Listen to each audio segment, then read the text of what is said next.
In this video, I'm going to show you how to decorate this adorable Elmo cake.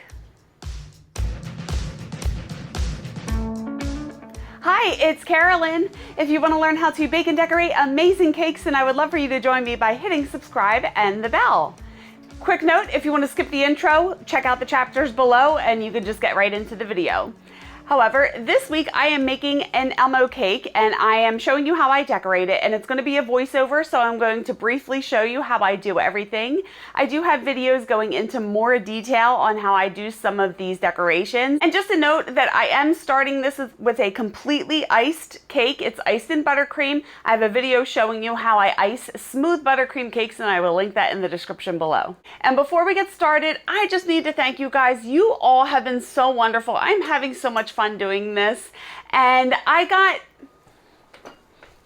a care package in the mail a little while ago from Abby from Jamaica, and she sent me this water bottle and a tank top, a workout tank top. I actually wore it the other day, and some coffee and snacks, and you guys have just been so generous, and I love you all, and thank you so much for your support. I really appreciate it. So let's get into the video. To start, I'm making the head and the body out of Rice Krispies and making the Rice Krispies treats, putting the marshmallows in the microwave and then adding some crispy rice cereal to it. And I just visualize it, I eyeball it and see when I get it to the correct consistency. You don't want it too sticky, don't want it too crispy. And then I have a styrofoam block here that is about the size of the cake that I'm putting it on. And I'm just getting a little bit of the mixture into my hands, and I want to make it into a cone shape. So I'm making it pointier at the top and smacking it down to get it flatter on the bottom. And then stick it on top of there just to see if it's going to fit on top of the cake, and it will. You can also use a cake pan if you like.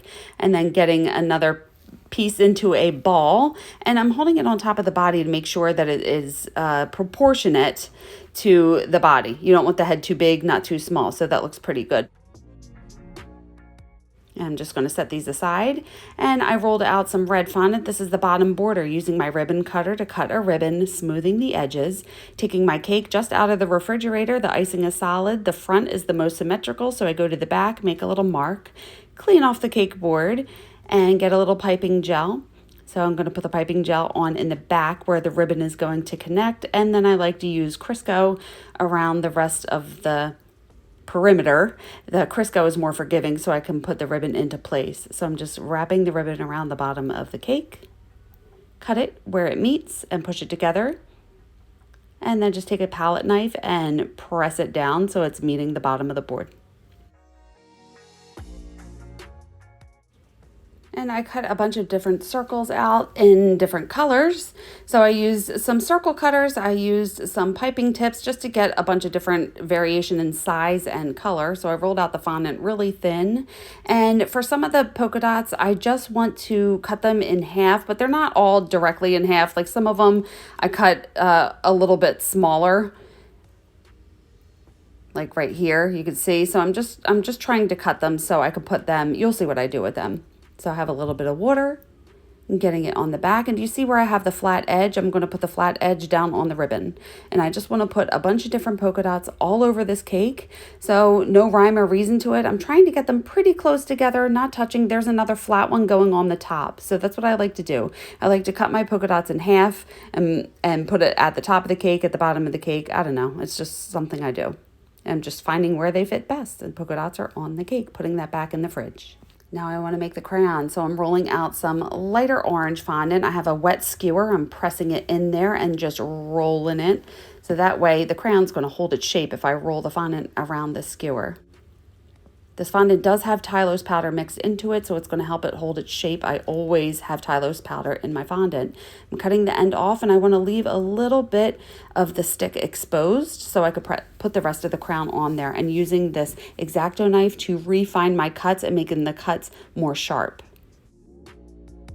And now I have a piece of orange fondant that's a little bit darker, and I'm going to make the bottom and the top piece. So I have a little piping tip, and I'm going to cut a circle off at the bottom. And that little piece that was sticking out was too long, so I took some snips and trimmed it a little shorter, and I'm going to press that on there, letting it stick with some water.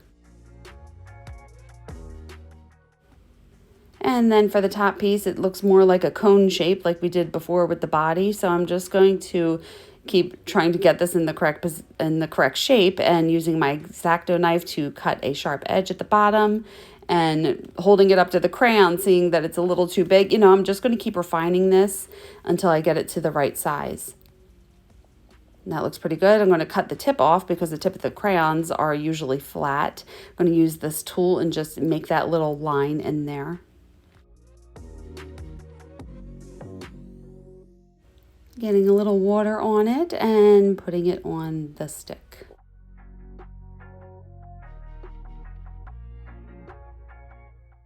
And when I did that, I messed up the line, so I'm just going back and refining it.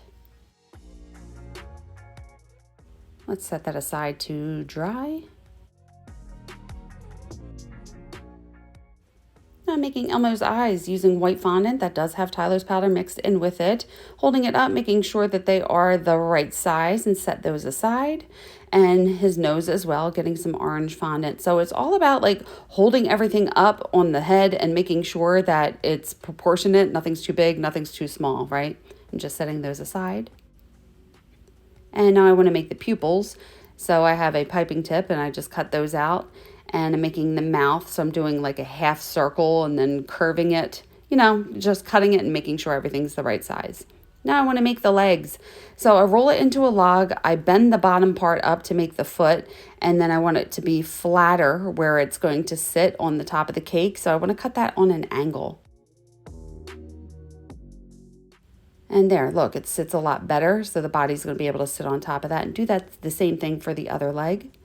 And then I'm going to set the body on top of it so you see how the legs are going to come out from underneath.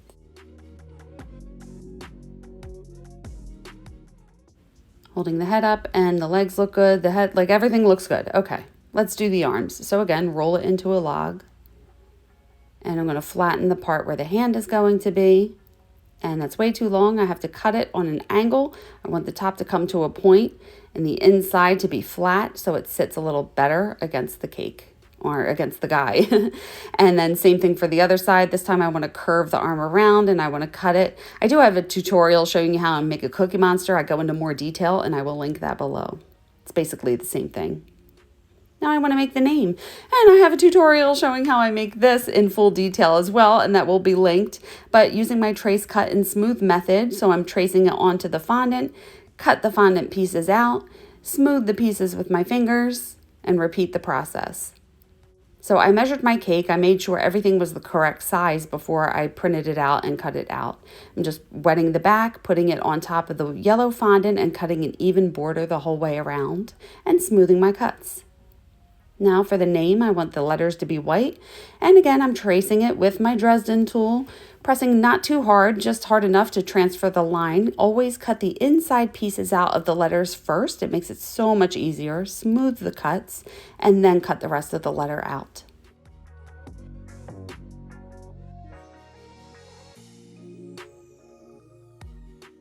And getting a little bit of water on the back. And I always start with the center letter and then adjust as needed. So I'm just putting all the letters down onto the sign. And I needed to make a little number 1. I totally forgot, so I'm just freehanding it. I don't always freehand, but a little number 1 is pretty easy.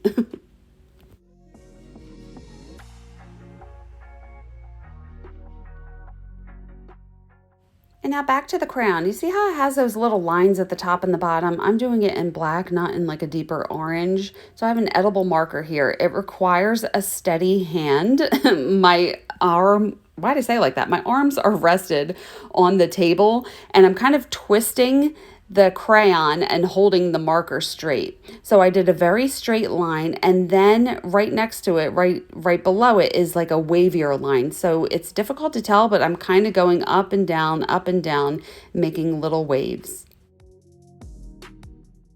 And then color those lines in.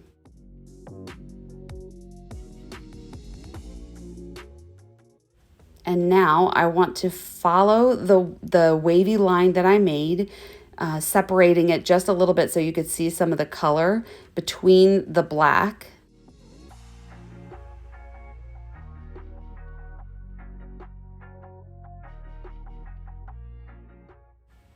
And after I get that done, do a very straight line underneath that.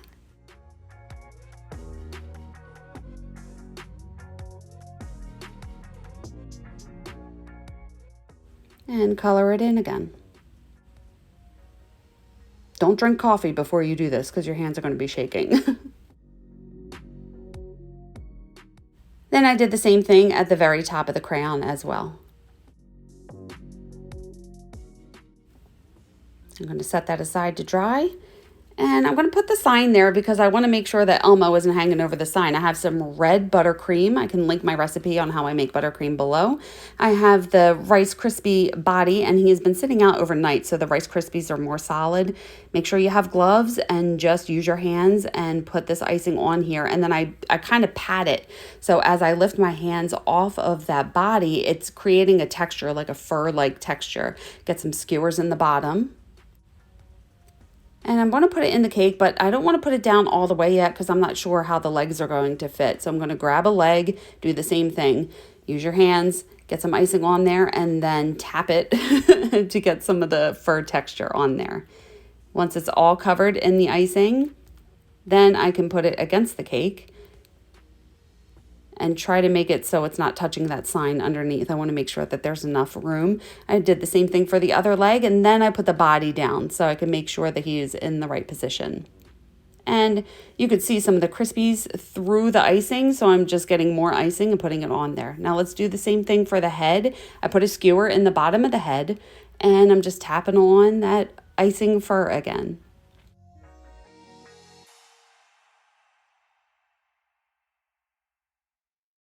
And once that's pretty much covered, take the skewer and put it in so it's right on top of the body, and then getting some more icing, trying to cover up any spots that are showing. Get the arm, and let's do the same thing for the arm, getting the icing on there, getting the texture. I love this. Elmo and Cookie Monster are so easy to make because look, you just put the icing on and it can be messy, and that's what it's supposed to look like. All right, so I have his one hand down onto the cake. This one, his hand is curving around to the front, and make sure the top of his arm is where his shoulders go. And just covering up any extra spots again with the icing.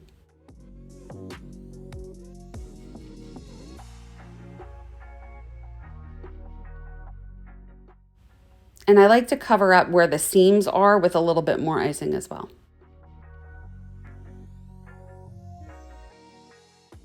All right, let's get the eyes. There's toothpicks in the bottom of the eyes. Put the eyes on top of the head. Very important. They go up on the top. They're secure in there. And then I want to get a little toothpick behind where the nose is going to go just to help secure it into there. Get a little bit of icing on the back and then press it down. He's looking like Elmo. And the mouth, you don't really need, just stick it on there. The icing is pretty sticky. So getting the pupils on, and I want them kind of in the front so it looks like he's looking at you. And now let's just refine this. So I'm pressing the mouth in, trying not to get icing everywhere. I do a little bit, but that's okay. I can clean it up a little later. And I forgot to mention, I took my gloves off to put the eyes and the nose on there, obviously, because I had red all over my hands. Now I just want to get a little bit of water on the back of the sign and stick that on there. I don't want the sign wrapping around the cake, so I just have it sticking straight out. I have a curly addiction, clearly. I have a video showing you how I make these. It's super simple. I will link that below. Get a little piping gel underneath it and stick it to the board, stick it to the cake. Just make it look a little more festive.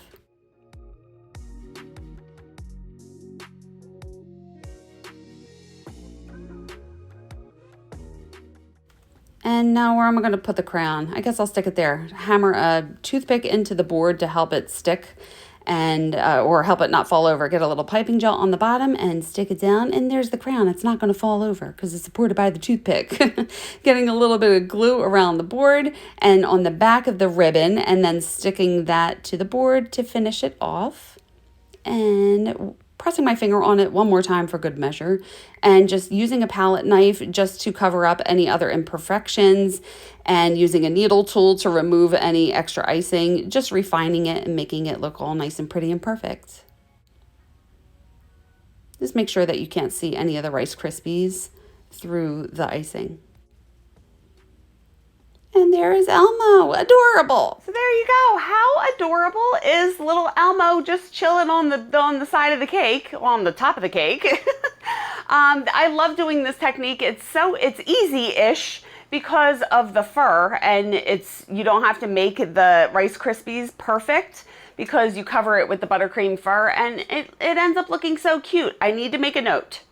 When you are doing Elmo, and this is one of my pet peeves with Elmo, the eyes have to be on top of his head. If you bring his eyes down onto his face and put his nose underneath it, he's gonna look like Elmo's like distant weird cousin. You know, so pay attention to the placement of the eyes. It's very important. So I think that's it. If you have any other questions or comments, leave them below. And you can follow me on socials. Whoa, I'm putting them over here this time. I'm on, wait, that's so stupid. No, it's got to go over here. It just doesn't feel right. I'm on Facebook, Instagram, and I have my website. Everything is listed in the description below. Look, I'm all frazzled. And if you want to stick around, you can watch these 2 videos next. And hit subscribe and the bell if you haven't already. Please like this video if you liked it. Thank you so much for watching, and remember, it's cake. It's adorable. Have fun. I will see you on the next one. Bye.